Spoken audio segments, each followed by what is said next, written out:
kehadiran Allah Azza wa Jalla, berkat taufiknya kita dapat bangkit pada malam yang istimewa ini, yaitu malam 27 Ramadan, yang besar kemungkinan Lailatul Qadar diturunkan oleh Allah Azza wa Jalla. Kita berdoa mudah-mudahan kita termasuk di dalam golongan orang-orang yang layak mendapat Lailatul Qadar.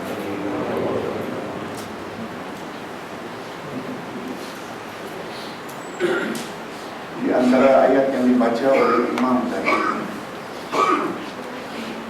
gabungan dari surah Ghafir dan surah Luqman, Allah Subhanahu wa Ta'ala menceritakan tentang hakikat manusia.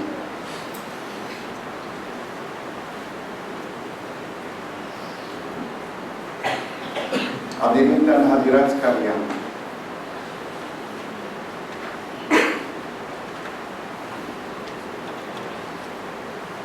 Luqman hidup di zaman Nabi Daud, jauh sebelum Nabi Muhammad sallallahu alaihi wasallam. Dan Nabi Daud pula hidup di antara Nabi Musa dan Nabi Isa.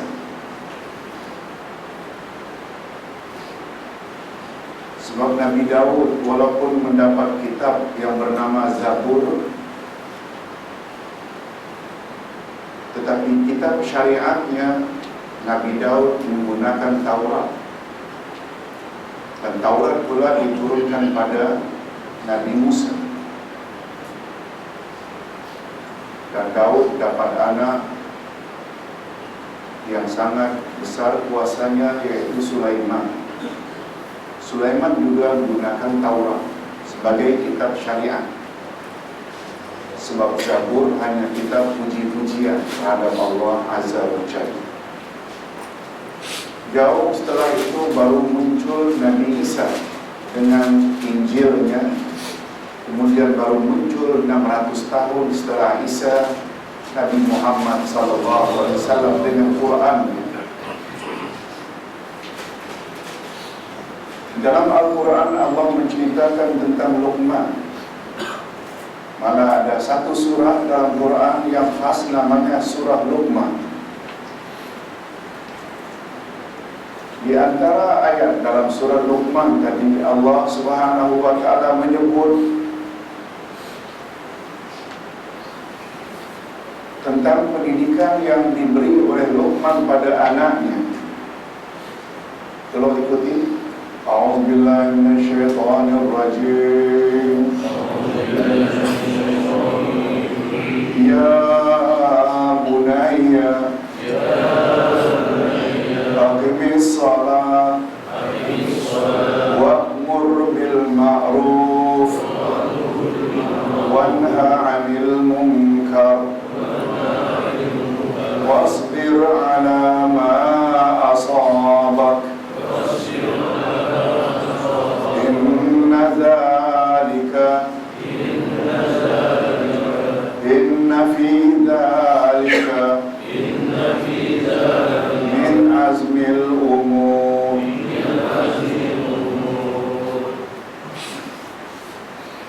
Wahai anakku, dirikanlah salat, ajaklah orang berbuat baik dan cegahlah orang berbuat mungkar, dan bersabarlah kamu terhadap apa saja yang menimpa dirimu, karena yang demikian memang perkara yang besar.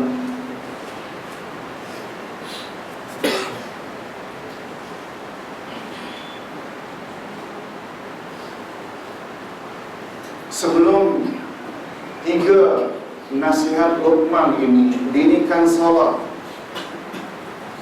amar ma'ruf nahi munkar, dan sabar, sebenarnya ada nasihat Luqman yang lebih utama lagi, yang tertera pada ayat sebelumnya, yaitu ayat 13. Tolong ulang. Ya bunayya la tusyrik billah inna syirka syirka la zulmun azim. Wahai anakku, janganlah kamu buat syirik. Sesungguhnya syirik adalah zalim yang amat besar.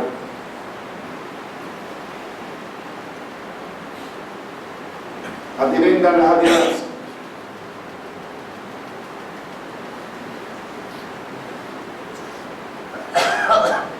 Luqman adalah kacunan Sudan dan Mesir. Salah seorang dari ibu bapaknya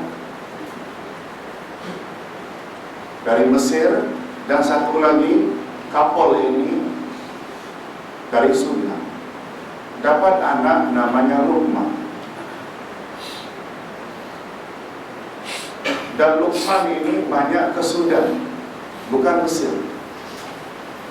Orangnya tidak handsome, tapi ilmunya sangat mendalam. Oleh sebab itu Luqman mendapat gelar Luqman Al-Hakim. Luqman Al-Hakim, Luqman yang sangat bijak. Salah satu nama Allah Al-Hakim, Maha Bijak. Al-Quranul Karim juga memiliki sifat Al-Hakim. Ayat 2 dari surah Yasin. Yasin wal Quranil Hakim. Maknanya dalam Quran mengandung ilmu yang sangat mendalam.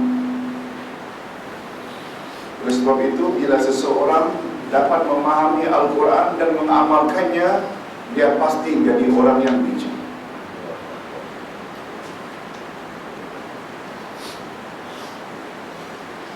Nah, bila ditanya apa perlunya kisah Luqman mengajar anaknya dicantumkan dalam Quran, tentu saja kita sepakat mengatakan motifnya antara lain supaya umat Muhammad sallallahu alaihi wasallam ambil pengajaran dari nasihat Luqman. Seolah-olah Allah Subhanahu wa taala memberi isyarat bahwa nasihat Luqman kepada anaknya sangat sesuai dengan kehendak Allah. Dicantumkan dalam Quran, mudah-mudahan umat akhir zaman mengambil pengajaran daripadanya. Apa pengajaran daripadanya? Dia ada kaitan dengan kandungan surat Wal Asri.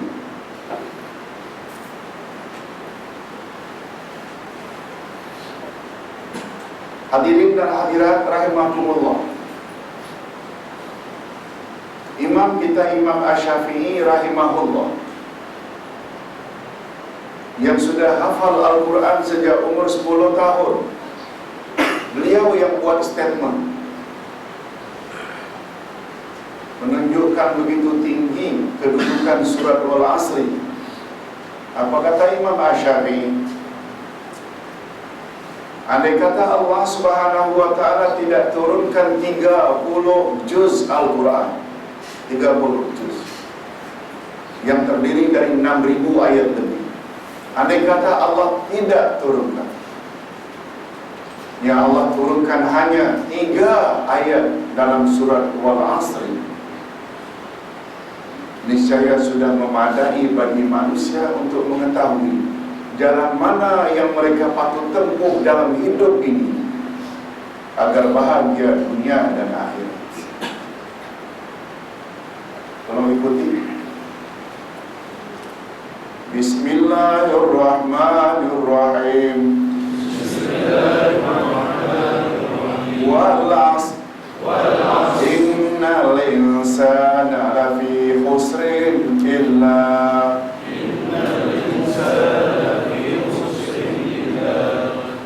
alladzina amanu wa 'amilus shalihat wa tawasaw bil haqq wa tawasaw bis sabr. Demi masa sesungguhnya seluruh jenis manusia dalam kerugian kecuali mereka yang ada iman dan melakukan amal saleh dan amar ma'ruf nahi mungkar, yakni dakwah menyampaikan kebenaran, dan mereka yang sabar. Wal asri terdiri daripada 3 ayat. Demi masa 1, sesungguhnya seluruh jenis manusia dalam kerugian 2. Yang ketiga, kecuali manusia yang ada iman, amal saleh, dakwah dan sabar. Hadirin dan hadirat, bila kita padankan kandungan wal asri dengan nasihat Luqman, sama betul.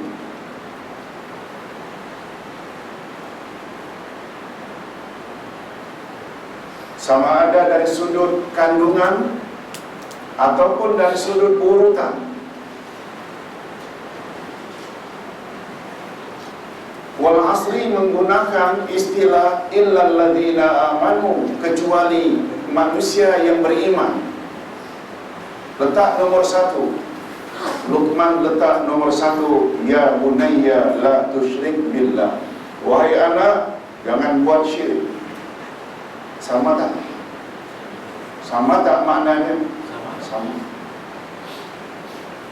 Kecuali orang yang beriman. Iman nomor 1 mentauhidkan Allah. Betul tak rukun iman yang 6 nomor 1? Iman pada Allah. Betul tak iman pada Allah lawannya? Jangan sekutukan Allah. Boleh tak dengan kata lain, nasihat Luqman, jangan sekutukan Allah, nak. Dengan makna lain, milikilah iman yang mantap. Sama tak? Pertama sekali, anak mesti pastikan supaya imannya mantap, tauhidnya mantap. Tapi iman saja tak cukup. Kalau wal asri menggunakan wa amilus salihat, mereka yang ada iman lalu beramal saleh, Luqman gunakan amal saleh yang paling utama, mendirikan salat. Itu sebabnya Luqman susuli, ya bunayya aqimis salat. Betul tak salat adalah kemuncak amal saleh? Yes. Amal nomor 2, iman nomor 1. Hanya saja hadirin dan hadirat, walau telah memiliki iman di dada, tak buat syirik, amal saleh banyak, termasuk salat, belum cukup lagi. Insan bebas dari kerugian. Belum cukup lagi anak bebas dari neraka. Andai kata dia tidak berdakwah. Itu sebabnya insan yang telah memiliki iman dan amal saleh untuk dirinya sendiri tak cukup kalau dia tidak mengajak orang lain. Ini yang dimaksud wa tawasaw bil haq, berpesan-pesan dengan kebenaran, yaitu dakwah. Cuma Luqman menggunakan istilah lain. Istilah Luqman amar ma'ruf nahi mungkar. Sebab kandungan utama dakwah sama ada mengajak kepada kebaikan atau mencegah manusia dari berbuat mungkar.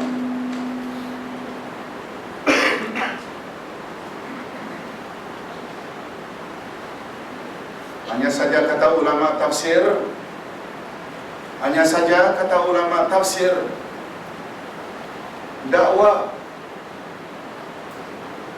barulah berkesan bila ada iman dan ilmu, kemudian iman dan ilmu diamalkannya sendiri dulu sebelum dia berdakwah.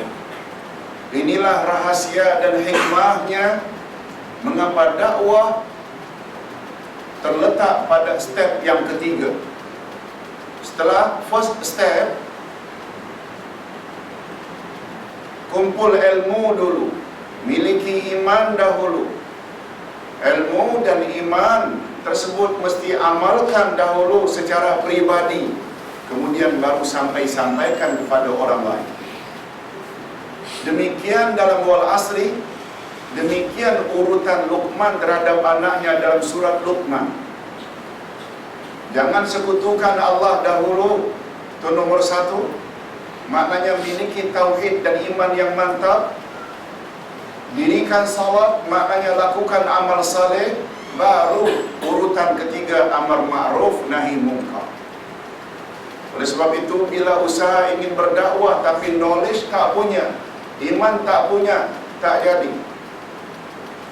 Ada kemungkinan yang berdakwah ini sesat dan menyesatkan audiens. Kalau berdakwah tanpa ilmu.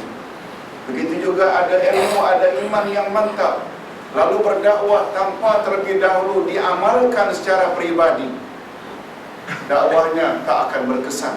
Sebab orang akan kata cakap tak serupa itu. Lihat rahasia. Iman dahulu, alladzina amanu, menurut Luqman la tusyrik billah, diikuti dengan amal saleh dulu, wa amilus salihati, menurut Luqman aqimis salat, baru wa tawasau bil haq, berpesan-pesan dengan kebenaran, yang menurut istilah Luqman konten utama dakwah amar ma'ruf nahi munkar. Baru step yang keempat, bila awak dah mula berdakwah, orang suka banyak, orang jealous pun banyak, orang suka dan sanjung banyak, orang benci pun banyak. Wa tawasau bis sabr, hendaklah kamu berpesan dengan sabar. Luqman pula gunakan istilah wasbir ala, bersabarlah nak terhadap apa yang menimpa kamu. Oleh sebab itu, hadirin dan hadirat rahimakumullah, ingin jadi insan yang bebas dari rugi, ingin bentuk anak-anak yang bebas dari kerugian dunia akhirat, setiap insan mesti memiliki berapa sifat? 4. Pertama apa dia? Iman. Yang kedua, amal saleh. Yang ketiga, dakwah semampu yang boleh. Dan yang keempat, sabar. Oleh sebab itulah Said Qutb di dalam kitabnya Tafsir Fi Zilalil Quran menyebut satu riwayat bahawa sahabat-sahabat Nabi zaman silam, bila mereka bersua sesama mereka, setelah memberi salam dan berbual apa yang patut diperbualkan, mereka tidak bersorai, mereka tidak berpisah, kecuali sama-sama mereka membaca surat Wal Asr.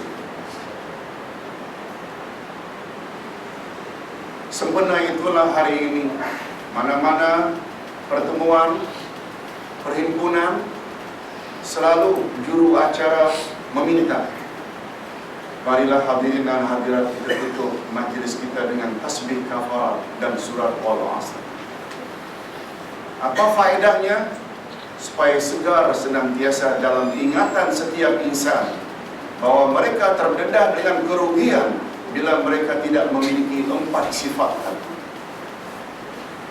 Ingat hadirin dan hadirat, tugas dakwah bukan tugas orang-orang tertentu.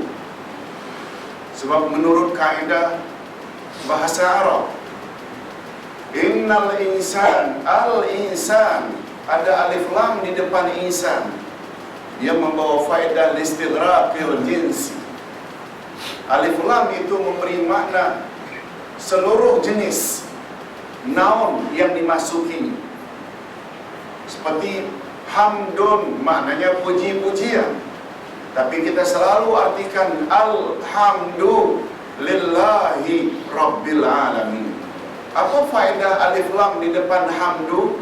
Hamdun puji-pujian, alhamdu, betul tak selalu diartikan segala jenis puji-pujian? Dari mana perkataan segala jenis itu? Alif lam.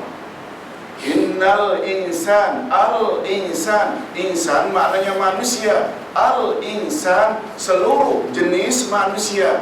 Dia agung ke, dia PM ke, dia presiden, dia buruh kasar ke, dia nelayan, dia penoreh getah, dia lelaki ke, dia wanita, dia besar ke, dia kecil, dia bapa ke, dia anak, dia guru ke, dia murid, selagi namanya insan, seluruhnya rugi. Kecuali insan yang ada berapa sifat? Mudah-mudahan bimbingan-bimbingan Al-Quran ini mengetuk hati setiap kita agar mendalami Al-Quran, dan bila mendidik anak jangan batasi hanya akademik sahaja. Iman, akidah anak nomor satu. Amal saleh pastikan.